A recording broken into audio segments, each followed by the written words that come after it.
아나운서가 소개하고 제가 분석하는 아이템. 와.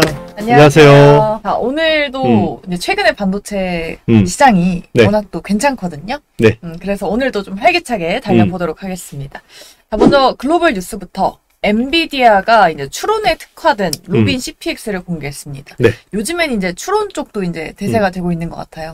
그렇죠. 이번에 오라클의 수주 잔고, 네. 그러니까 IPO 대박 났잖아요. 네. 네. 결국 그거 추론용이고, 그리고 이제 오픈 AI향, 그쪽으로 이제 알려졌는데, 그만큼 지금 추론 시장이 핫하다고 볼 수 있고요. 그러니까 추론 그러면 이제 우리 당연히 이제 AI 쪽에는 ASIC, 그죠? 네. 이제 주문형 반도체 이야기를 하는데, 엔비디아도 여기에 맞게 좀 이제 대응을 해야 된다라고 판단한 것 같습니다. 그래서 루빈 CPX라는 걸 공개를 해서, 루빈 CPX는 이제 어떤 쪽에 특화된 추론을 컴퓨팅 파워를 담당하냐면, 그 코딩.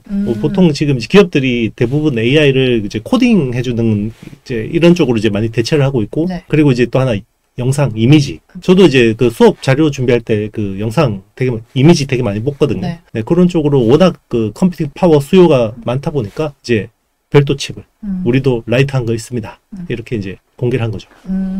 HBM 대신해서 GDDR7을 탑재한다고. 네네. 네. 그러니까 이제 좀 싸고 가벼운 칩. 네, 그런 컨셉인 것 같습니다. 알겠습니다. 브로드컴도 최근에 좋아요. 네. 오픈 AI 자체 AI 칩 주문을 확보했다라고 하던데 그 메모리 업계도 이제 수혜가 기대가 되겠네요. 그렇죠. 일단 원래 올해 ASIC, 그러니까 AI 반도체향 쪽 매출이 한 200억 달러, 그리고 이제 내년이 한 300억 달러 정도를 전망을 했어요. 네. 그러면 50%면 괜찮잖아요. 네. 그죠? 근데 추가로 100억 달러 더 와. 추가된 거죠.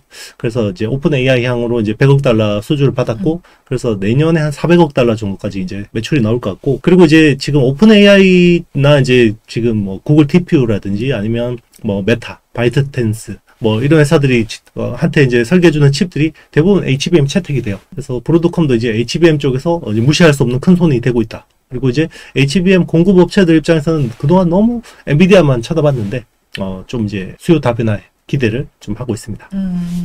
이제는 국내 쪽 뉴스인데 삼성이 그래픽 D램을 증산한다고 합니다. 이제 엔비디아의 공급 물량을 2배로 늘리는 거죠. 그래픽 D램 이제 엔비디아 향으로 들어가는 거는 루빈 CPX 이야기했지만 이건 나중에 나온 칩이고, 그죠? 네. 당장 지금 들어가는 거는 중국 향이에요. 그래서 H22 일단은 막 판매 재개될 것처럼 하다가 갑자기 수수료 15% 네. 내놔라 그러니까 이게 꽉 막혀 있잖아요. 그래서 이제 엔비디아 입장에서는 일단 H20은 재고 있는 건 다 팔고, 그리고 이제 후속으로 지금 투 트랙이 있어요. 일단 B30이라는 칩은 H20보다 성능은 떨어지고, 네. 그리고 이제 GDDR7을 채택합니다. 그리고 이제 H20보다 개선된 칩도 있어요. 그게 B30A라는 칩인데 거기는 HBM이 채택돼요. 네. 근데 지금 H20보다 좋은 건 못 팔 것 같죠, 분위기가. 그러니까 B30 향으로 GDDR7 주문량을 2배로 늘렸다라는 이제 보도입니다. 아하. 자, 오늘은 앞서 언급해 주셨던 그 오라클 실적 얘기부터 시작을 해볼게요. 오라클이 실적 발표하고 나서 무려 30%가 넘게 급등을 했습니다. 물론 뭐 시간 내에서 많이 오르긴 했는데 실적 자체는 사실 오히려 시장 기대치보다는 좀 아슬아슬하게 낮았다라고 하던데 정작 투자자들의 반응이 오히려 좀 긍정적인 이유 네. 어디에 있을까요? 이 RPO라는 게 지금 대박이 났는데요. 네네. 이게 사실 RPO가 뭐냐면 Remaining Performance Obligations 라고 해서 이게 소프트웨어 회사들은 이게 계약해놓고 이제 앞으로 들어올 돈들이 있잖아요. 네. 요게 이제 잔여 이행 의무라고 하는데요. 이게 일종의 수주라고 보시면 돼요. 네. 그래서 이게 좋으면 계약했는데 아직까지 매출로 인식되지 않은 확정분을 의미하는데 요게 그 법정 구속력이 있어요. 그러니까 내가 통신사 등록해서 향후 뭐 몇 년 동안 쓰기로 하고 뭐 이렇게 이제 계속 쓰게 되잖아요. 네. 그거 비슷한 건데 매출 가시성하고 이제 성장성을 보여주는 핵심 지표인데 요게 이번 분기에 RPO가 4,550억 달러 나타났거든요. 네. 이게 저는 잘못 본 줄 알았어요. 전년 대비해서 359%. 와. 네. 그러니까 이제 우리나라로 치면 상한가를 뚫은 거죠. 네, 30 몇 %가 올라간 거고 여기 CEO인 레리 앨리슨이 최고 부자가 등극됐습니다. 네. 그러니까요. 네. 와. 네, 공식 확인은 없지만 이제 스타게이트의 영향일 가능성도 있는 것 같은데 이 짐 크레이머도 네. SNS에다가 이거는 스타게이트 영향이 아닐까 이렇게 언급을 했잖아요. 네. 맞나요? 맞는 것 같아요. 일단 지금 후속으로 보도가 나온 게 있는데 네. 이게 그 계약 당사자가 오픈 AI인 것 같고요. 그래서 오픈 AI가 2027년부터 향후 5년 동안 3천억 달러 규모의 이제 컴퓨팅 계약을 했는데 네. 상당 부분 스타게이트 향 수요가 아닐까 이렇게 추정을 하고 있죠. 그럼 또 가이던스에서 주목할 만한 게 뭐 있었을까요? 일단 이제 클라우드 IPO만 보면 이게 전년 대비해서 500%가 증가했기 때문에 이게 그 IPO라는 거는 네. 이게 일정 기간 안에 다 매출로 인식이 돼요. 그러면 이게 이제 앞으로 매출 성장, 이익 성장은 그냥 담보돼 있다라고 봐야 되거든요. 네. 아주 뭐 천재지변에 뭐 그런 이슈가 없다 그러면 네. 그게 나오는 거죠. 그러니까 오라클은 정말 이제 완전히 그 변신했다라고 볼 수 있고, 사실 그 하이퍼스케일러들 중에서 우리가 오라클 그러면 약간 클라우드 업자들 중에서도 좀 약간 떨어지는 애들 네. 이렇게 취급을 받았잖아요. 네. 근데 정말 이제 우리가 네오 클라우드라고 하는 이제 GPU 기반의 서비스에서는 정말 완전히 이제 레벨업 했다 이렇게 생각이 들어요. 사실 우리가 정말 몰랐던 거잖아요. 이렇게 서프라이즈를 주는 거잖아요. AI 쪽은 누가 치고 나갈지 정말 모르는 것 같아요. 맞습니다. 근데 사실 앞으로의 전망도 눈부시죠. 뭐 오픈 AI, 메타, 엔비디아, 대형 고객과의 다수 계약도 시장에 좀 확신을 준 모멘텀인 것 같은데, 그럼 이번 상승에 그치지 않고 좀 계속해서 오를 수 있는 발판이 만들어진 거죠. 그렇죠. 이제 빅테크들이 컴퓨팅 파워를 계속해서 늘리잖아요. 그래서 자체 서버 투자도 하는데 이게 그 서비스를 하면 결국 추론 수요잖아요. 네. 근데 당장 뭐 데이터 센터 지금 착공해도 이거 뭐 다 지어지려면 몇 년 걸리잖아요. 네. 그럼 그 사이에 서비스가 늘어나면 요거를 외주 계약을 해야 돼요. 그게 이제 네오 클라우드 쪽에 이제 그 계약을 하는 건데 그쪽 수요가 지금 너무 좋아요. 지금 네오 클라우드라고 하면 지금 오라클이 대표적이고, 그리고 이제 뭐 최근에 뜨고 있는 코어웨이브, 네비오스 뭐 이런 회사들이거든요. 그러니까 계속 뭐 그쪽 시장은 커질 수밖에 없고, 그리고 이제 서버린 AI들도 하잖아요. 서버린 AI도 어쨌든 이제 자기 자국어 기반의 AI 모델을 개발하는데 데이터 센터를 짓지만 이걸 다 100% 자기네들 데이터 센터로 돌릴 수가 없어요. 그러면 외부 계약을 해서 써야 되거든요. 클라우드를. 자, 이런 쪽이죠. 그러면 오라클 같은 회사가 대표적이고, 그리고 오라클이 지금 스타게이트에도 들어가 있잖아요. 중요한 파트너 회사잖아요. 네. 그렇기 때문에 오라클은 서버린 AI 쪽에서도 굉장히 수혜를 볼 수 있습니다. 그러니까 말씀하신 그 네비우스라는 기업도 같이 봐야 되는데, 그러니까 MS랑 최대 194억 달러, 우리 돈으로 27조 원 상당의 계약을 체결했습니다. 이게 뭐 GPU 인프라 계약이라고 하던데, 발표하고 나서 40%또 초급등했더라고요. 네네. 참 미국은 상한가, 우리나라 상한가를 뛰어넘는 이런 급등 정말 상한선이 없으니까 그러니까요. 거기는 이제 그렇게 급등할 수 있는데 똑같아요. 마이크로소프트도 지금 자기네들 코파일럿 그 모델을 계속 키워야 되잖아요. 근데 물론 자기네들 애저가 있는데 애저로 다 감당이 안 되는 거예요. 수요를. 그러니까 어떻게 돼요? 당장 컴퓨팅 파워 땡겨서 써야 되니까 이제 GPU 데이터 센터 구축하고 있는 이런 이제 회사들한테, 네비우스 같은 회사들한테 이제 외주 계약을 하는 거죠. 왜 다른 기업도 아닌 네비우스였을까? 어쨌든 앞으로 수년간 뭐 실질적인 매출, 뭐 그리고 캐시플로우 확보가 유력해지면서 좀 성장 여력을 잡은 거니까 이 네비우스를 향한 관심도 좀 계속 가져가야 될까요?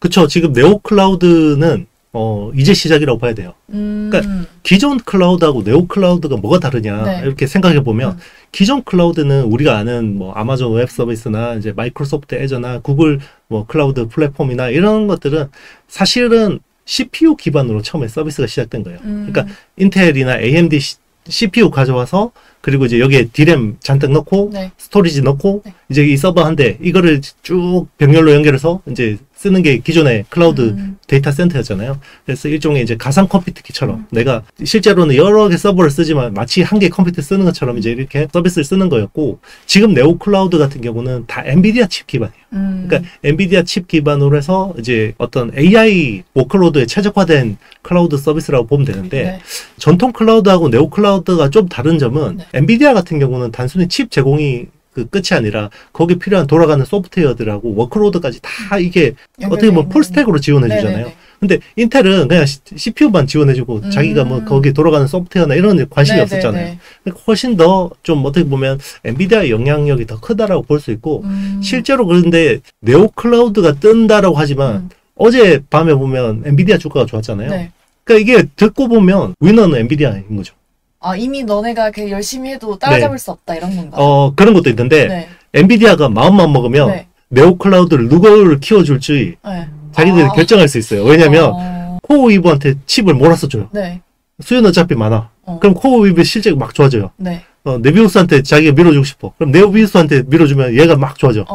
그거는 엔비디아가 칩의 공급 우위를 가지고 있기 때문에 이거를 쪼였다 풀었다 할 수 있죠. 그래서 사실 오라클도 네. 그냥 철저하게 그냥 엔비디아에 충성하는 애거든요. 다른 애들은 막 이렇게 우리 자체 설계칩 하겠습니다 막 이렇게 깐죽깐죽거리는데 그 오라클은 그냥 예, 젠슨 왕형님 그냥 네. 저희는 엔비디아 칩만 씁니다요. 뭐 이렇게 이런 거죠. 그래서 키워준 거예요. 어차피 민원은 엔비디아다. 네, 그렇죠. 이 소식이 어쨌든 뭐 네비우스도 급등하고 네네. 코어위브까지 크게 올랐고 앞서 말한 오라클까지 더하면 이제 각각 차이는 있지만 사실 네네. 모두 이제 클라우드 기반 AI 인프라를 제공을 하면서 수익을 올리는 상황인데 결국에는 AI 쪽에 있어서 이 클라우드 인프라가 경쟁력의 핵심이라고 봐야 될까요? 그렇죠. 이제 우리는 클라우드 인프라 그러면 너무 막연하잖아요. 네. 그러니까 클라우드 인프라 그러면 우리가 처음에 제일 걱정했던 게 뭐예요? 칩이잖아요. 그래서 누가 엔비디아 칩 최대한 많이 땡겨서 누가 제일 병렬로 많이 연결해서 짓냐. 네. 그래서 이거 서버 누가 제일 많이 가져오냐. 그리고 데이터 센터 누가 짓냐. 자, 그런데 지금 데이터 센터 지으려고 보니까 전기가 없잖아요. 그래서 이게 참 재밌는 현상인데 네. 원래 데이터 센터라는 건 있잖아요. 타임 투 클라이언츠라고 해서 고객하고 제일 가까운 데 지어주는 게 그동안에 어떻게 보면 그쵸. 입지 선택에서 제일 중요한 부분이었거든요. 네. 그래서 데이터 센터가 이렇게 뭐 고객 중심으로 이렇게 모여있는 그런 형태를 많이 보였거든요. 근데 요즘에는 그렇게 못 지어요. 왜 그러냐면 데이터 센터를 지어도 전기가 없어요. 전기 공급이 안 돼요. 왜요? 전기 수요가 폭증하니까 네, 미국 내에서 전기 공급이 안 돼요. 그러니까 요즘에는 일단 고객하고 입지보다는 전기 공급이 되는지부터 일단 먼저 생각하고 데이터 네네. 센터를 짓거든요. 네. 거기서 위너가 어디냐면 텍사스예요. 텍사스가 전기가 좀 이렇게 많아요. 예, 신재생도 잘 돼 있고 네. 전기 생산이 잘 되거든요. 그러니까 요즘에 텍사스 쪽에 엄청나게 이제 많이 짓잖아요. 그리고 빅테크 기업들도 뭐 테슬라 같은 데는 아예 본사를 옮겨버렸잖아요. 텍사스로. 이제 그런 흐름들이 나타나고 있는 거죠. 그래서 시장에서 지금 AI 인프라가 네. 좀 진짜 수혜주다라는 평가도 있긴 한데, 근데 여기서도 기술 격차가 존재하잖아요. 그 클라우드랑 AI 인프라 쪽도 사실은 이제 기술 격차가 좀 명확하게 갈리는 부분인 것 같은데, 그럼 어떤 기업이 지금 기술적으로 우위에 있다고 볼 수 있을까요? AI 인프라를 누가 잘 꾸리냐 이게 중요한 건데요. 다 잘하죠. 물론 이제 기존의 그 어떤 하이퍼스케일러들은 다 잘합니다. 왜냐하면 경험이 있죠.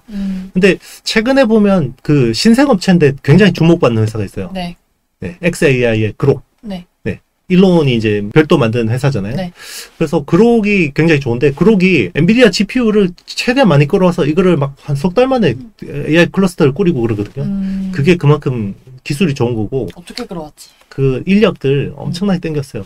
돈이 많아서 그런 돈이 거죠? 많아서. 그러니까 돈을 제대로 배팅한 거죠. 그래서 돈 없는 사람들은 어떻게 하나요? 진짜 돈 있는 사람들 다 가져가네요. 어떻게 뭐 세상이 그런 거지. 뭐 지금 메타가 네. 뭐 그 AI 개발자들 1억 달러씩 배팅하는 거 봐요. 와, 진짜 1,000억? 네, 1,400억 연봉. 네. 개발자나 할 걸 그랬어요. 클라우드랑 AI 인프라이. 기본적으로 규모의 경제가 작동도 하는 산업인데다가 이제 신규 진입자가 뚫고 들어오기 어렵다던데 네네. 그러면은 기존 기업들의 밸류를 조금 더 높게 잡고 봐도 되는 건지 아니면 이미 장기 성장성도 주가의 어느 부분 좀 반영이 되어 있는 건지 그거 어떻게 봐야 될까요? 그렇죠. 이미 많이 반영돼 있죠. 그런데 중요한 거는 추가 업사이드가 있다라는 거고요. 그리고 지금은 AI 군비 경쟁을 하고 있잖아요. 네. 그러니까 미국 정부가 이번에 감세 법안을 또 통과시켜가지고 네. 지금 앞으로 엄청난 감세 효과가 나타날 거거든요. 그러면 어떻게 하겠어요? 그 EPS 좋아지면 또 AI 군비 경쟁하는 거죠. 그러니까 이쪽 산업은 아직까지 더 사이클상으로 갈 수 있다라고 보는 거고요. 그리고 이제 뭐 국내로 보면 이제 이 덕분에 연말에 어떤 반도체 소부장 랠리가 일어날 가능성이 높은 거죠. 네. 무조건 고평가가 용인되는 건 아니지만 프리미엄은 줄 수 있다. 그렇죠. 이제 AI라는 게 AI 혁명이 시작되고 나서 보면 계속해서 가는 애들이 가잖아요. 네. 네. Winner takes it all. 네. 요즘에 영어 좀 공부하시나 봐요. 영어 잘하더라고. 근데 우습게 봤잖아. 저 이렇게 살라살라 잘하더라고요. 살라살라 잘하죠. 네, 잘합니다. 앞으로 영어 인터뷰 많이 하세요. 네. 지적인 면모가 네. 돋보이는. 오늘따라 칭찬을 해주시네요. 제 마지막이잖아. 스포를 이거는 찍으려고 그래. 스포를 하시. 네. 네. 마지막에 하려고 그랬어요? 눈물 지어 잘라고 마지막에. 눈물이 없어가지고. 안 돼. 네. 여기 그런 분위기 아니야. 그러니까. 또 하나 이제 재밌는 점이 네비우스랑 MS의 계약 체결 소식에 비트코인 채굴 기업들이 상승을 했어요. 네네. 근데 최근에 일부 채굴 기업들이 GPU 서버 렌탈이나 AI 학습용 클라우드 인프라 제공 쪽으로 네네. 좀 전환을 시도하고 있는데 이게 쉽게 말해서 용도 변경이 가능하다 정도인 거죠? 막 전환보다는. 그렇죠.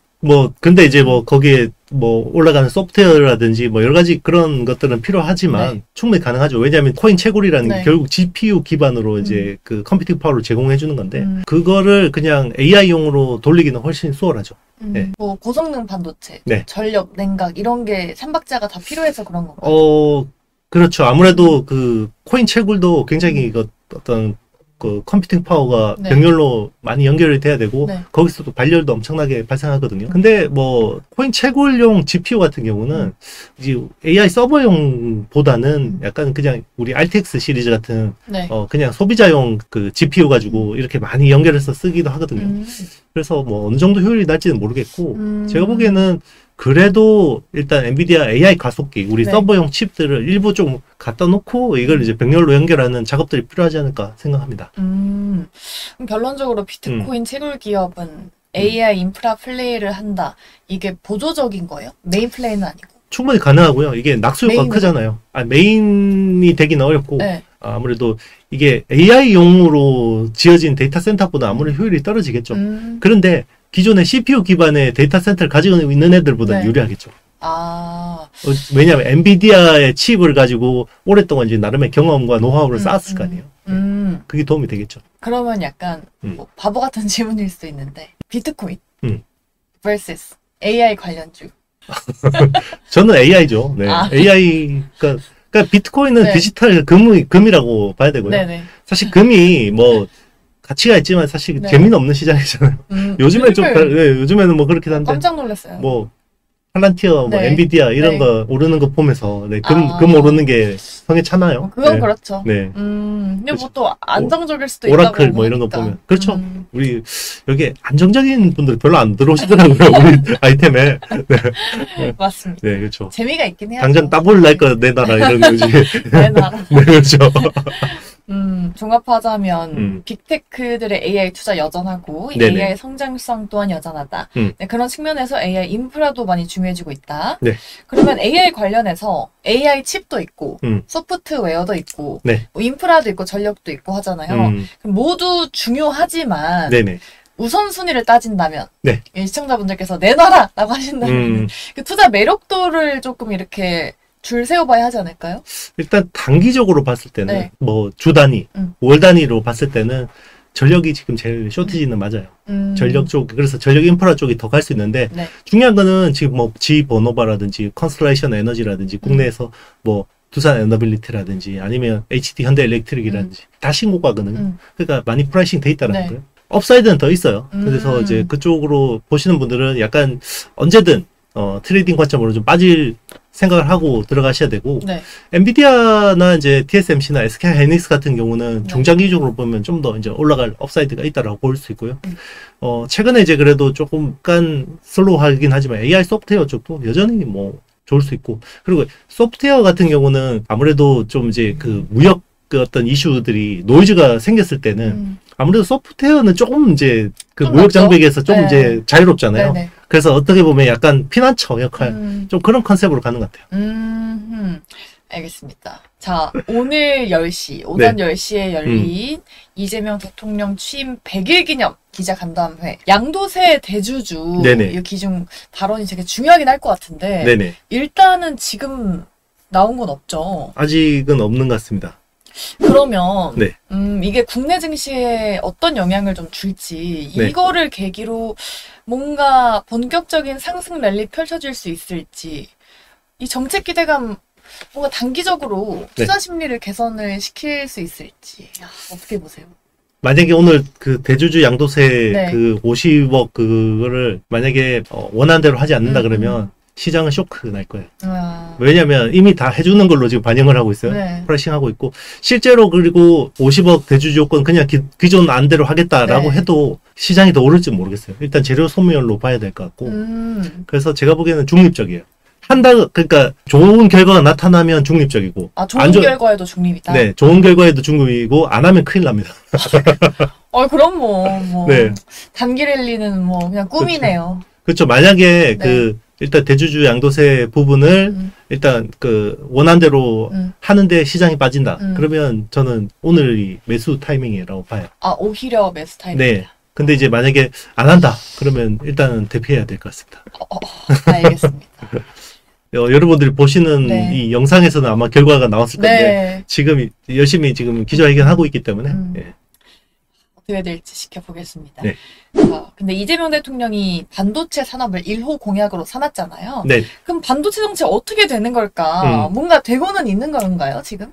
네. 이번에 어떤 국민 펀드라고 했죠. 그걸 원래 100조 원에서 150조 원으로 50% 늘리기로 했고, 거기에 이제 AI 쪽하고 반도체 쪽이 거의 뭐 한 3분의 1 정도 차지하거든요. 그러니까 이쪽은 그냥 무조건 가는 방향입니다. 그리고 오픈 AI도 사실 새 정부 들어서기 전에 국내에다가 법인 만들었잖아요. 네. 그래서 새 정부의 소버린 AI 정책에 굉장히 관심이 많고 거기에 이제 같이 뭘 하려고 하고 있습니다. 뭐 아직 초기 단계고 핵심 과제를 얼마나 좀 실질적으로 초기 단계이긴 한데 일단 이제 지금 정부 어떤 조직 개편이 끝났잖아요. 그리고 과기부가 장관에서 부총리로 격상이 됐고요. 그리고 AI 수석이 들어왔고 그리고 이제 네이버 출신들의 강요들이 한성숙 장관이나 뭐 지금 문화부 장관도 네이버 출신이 다 세팅이 됐기 때문에 저는 굉장히 속도가 날 것 같아요. 그리고 내년이 역대급 예산이거든요. 그리고 R&D 예산도 엄청나게 늘어났고 물론 이제 이게 나중에 뭐 국채로 다 어떻게 이걸 조달할지는 좀 이제 걱정이 있긴 하지만 일단은 유동성 측면에서는 굉장히 좋을 수밖에 없다. 주식하고 부동산이 일단 자산 시장은 나쁠 게 없다 생각합니다. 여기에 이제 금리 인하라는 이벤트도 다가오고 있는데 이러한 환경 속에서 AI 반도체 쪽에서 제일 중요한 거죠. 국내 그리고 미국장에서 주목해야 할 관련주 어떤 종목들을 좀 토픽으로 꼽으시겠어요? 그냥 기존 주도주들 보시는 게 맞아요. 그러니까 여기서 막 아예 새로운 주도주가 나올 것 같지는 않습니다. 그래서 기존 주도주들 중에서 조정이 좀 있었던 쪽에 이제 조정시 매수 관점이 유효하고 근데 이미 다 뭐 하이닉스도 신고가 뚫었죠.